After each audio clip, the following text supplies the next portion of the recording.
Guys, it's Sunday morning here in the UK. I didn't stay up for the fight last night, so I've just got up in the morning and watched it now. And I'm coming at you with some post-fight thoughts on Carl Frampton versus Leo Santa Cruz. The first thing that I've got to say before I get into it is it was a great fight to watch. Two guys who came both through a hell of a lot of punches, both through a hell of a lot of power punches. They were not afraid to trade. They were not afraid to scrap.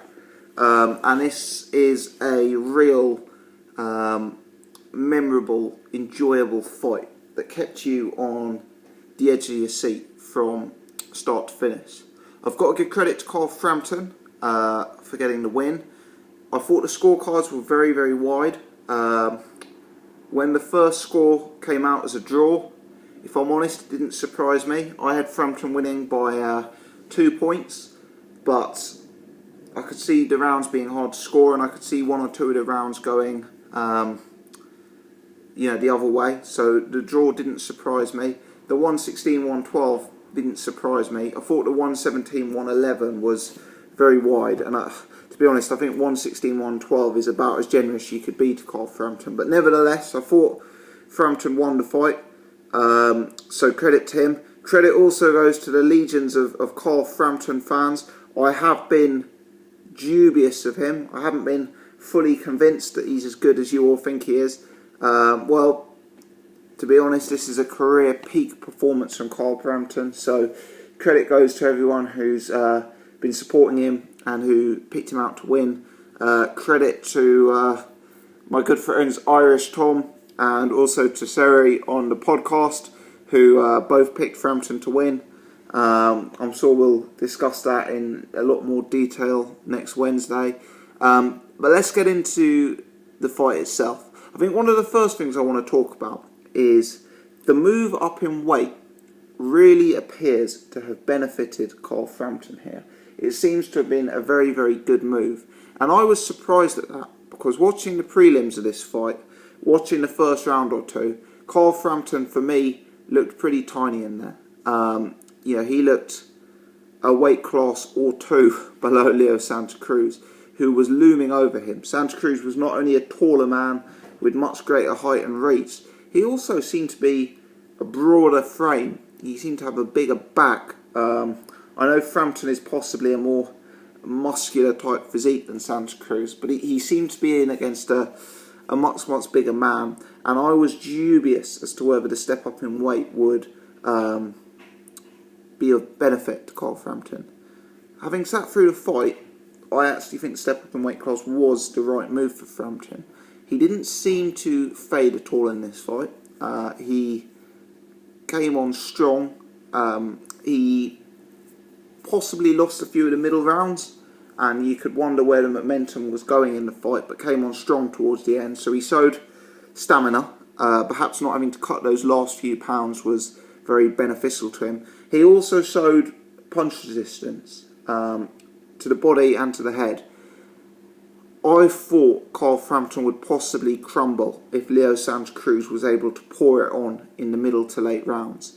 And I've got to say, at no stage in this fight did Frampton look like getting stopped.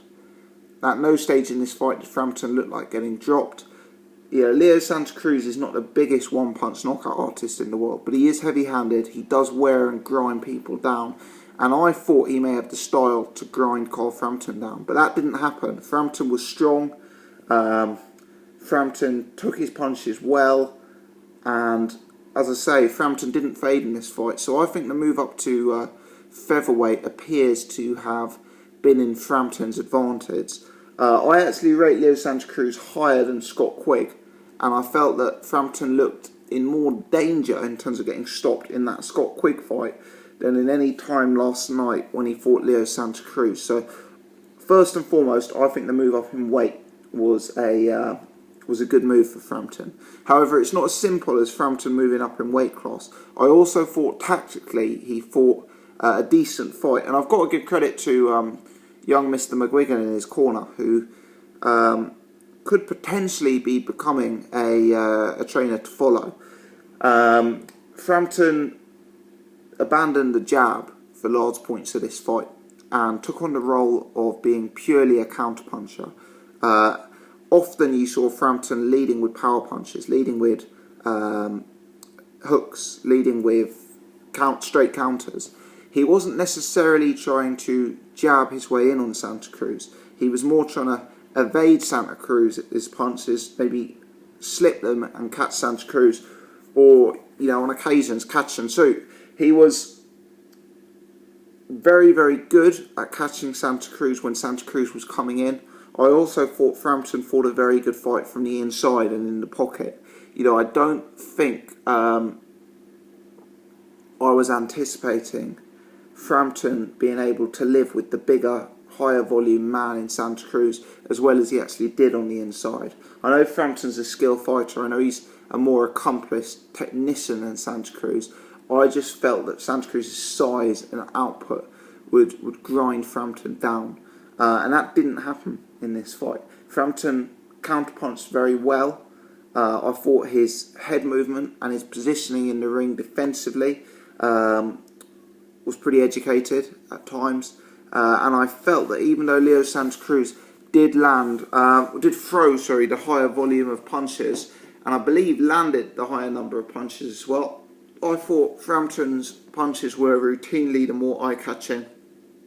I thought I was edging to Frampton on both the outside and the inside, and even though the fight on my scorecard was incredibly close and competitive, I was left with the overriding opinion that Carl Frampton was the better fighter in there, and has the higher upside out of the two, and probably would prove superior in a rematch.